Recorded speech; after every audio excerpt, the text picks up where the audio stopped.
How you doing, YouTube? Mountain Master Beer Reviews. Back with another review. A little bit of Stouty McStouty time in the form of Evil Twin Brewing's Unstouttd. Yeah, it's been a while since I've done an Evil Twin beer. Yep. And Evil Twin has been going apeshit producing beer after beer after beer. But I don't know, I just haven't picked one up in a while. But this one caught my eye because of the art. I dug it. So, yeah. Let's see what she's got. As far as what it says on can, Evil Twin Brewing Unstouttd. Smoked Imperial Stout. Okay. Bought this without knowing that. I'm a biggest smoke beer fan. Actually, I am. I lie to myself about that. I don't know why. It's 10% alcohol by volume. Brewed and canned. It's at Overshores Brewing Company, East Haven, Connecticut, for Evil Twin. It's 12% distro, and that'd be that. Label-wise, it's fucking awesome. I like it. I like that kind of flat, graphical, gray can graphic. I don't know what it is about it. I dig it. That's the reason why I bought it, because of how it looks. Let's open it. Let's drink it, see what she's got. So you're talking about a smoked stout. I can call a couple different ways. Is it super smoky, like peat moss smoky? I hope not. We'll see. There was a pinky and half head that is dissipating infinitely quickly. It had like a gratifying creaminess to start off. Coffee colored head and done. Head's totally gone by now. What's left is a super dark, uber dark, opaque as the word opaque can actually mean head. You cannot glean anything to that sucker. She be dark. So does she look like a stout? Yes. Let's see what she smells like. Ooh, that smells purty. It smells purty. Man, that smells barrel aged, actually. I think it's that smoke that's really doing it for me. It's sweet. It's coming off very sweet.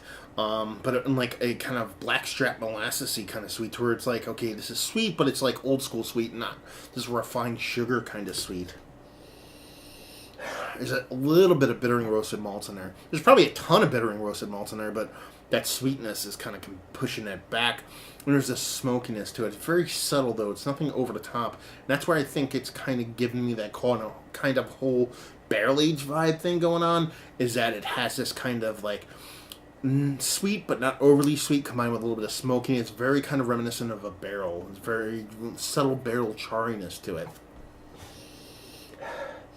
So yeah, big, huge roasted malts that the bittering is being beaten back by that sweetness, combined with that smoke malt, which gives it that kind of pseudo barrel aged thing going on. So yeah, she smells pretty fucking good, to be perfectly honest with you. So she looks the part, minus the head. She smells the part of a pseudo barrel aged beer. All over the place. I kind of like that shit.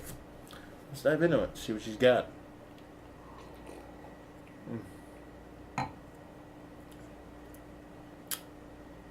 Yeah, the smoke is bigger in the mouth than you expect it to be, based off of the nose, but still not crazy. Undercarbonated. That's probably the worst part of the whole thing. You can kind of tell from the head how quick it dissipated. Carbonation just didn't stay.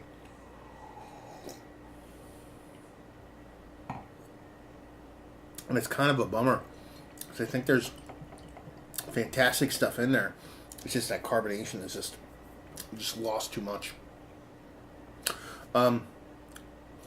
There's huge unsweetened chocolate abounding throughout the whole thing. It comes off like almost like slightly powdered too, which is kind of funny because you get this kind of powdered coating thing going on. So getting those roasted malts a little bit bigger, bittering on those, then you get that dried kind of chocolate. Bittering chocolate, which kind of adds to that, but then there's an inherent sweetness of the beer that kind of bounces that back. It's very kind of barrel agey. You kind of get that powdery kind of thing that makes you think it's kind of wood. Combined with that smokiness, I think there's wood in there. Combined with that sweetness that is big enough to kind of keep all the beer in check from being overly bittering. Definitely tastes like a Imperial Stout that was aged in a barrel that was charred barrel that never, I don't want to say never saw spirits. that saw a spirit that wouldn't impart any kind of spirit flavor on a beer. It's like it's stripped of, the kind of vanilla from the wood. It took a bit of the wood with it and just left behind that kind of charry smokiness.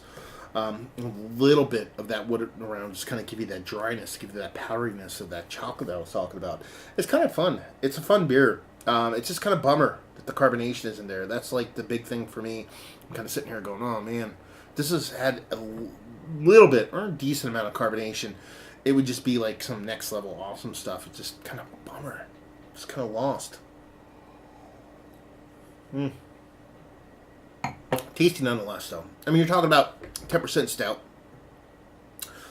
I'm kind of expecting this not to have the hugest amount of carbonation in the world. So it's not like I went into it expecting something crazy, but at the same time, it's definitely something that should be there. A little bit more than it actually is. That's pretty much it, though. Really nice nose, very pseudo barrel agey throughout the whole thing. Your roasted malts, your chocolates, and your kind of subtle smokiness kind of leads the way. It lends itself to be a really tasty Imperial Stout that is definitely drinking less than 10%. I mean, it's definitely not drinking 5%, but, it's definitely drinking less than what 10% is. And it can make for a dangerous night, let's put it that way. So let's talk about it. It's one of the better smoked stouts that I've had as of late. Yeah, it's in the conversation. It's definitely not up there. I led this with being like, hopefully it's not overly smoked, but I like a little bit of more smoked smokiness in my beer, especially if you're going to tell me it's going to be in there. I just want a little bit more what it's given me.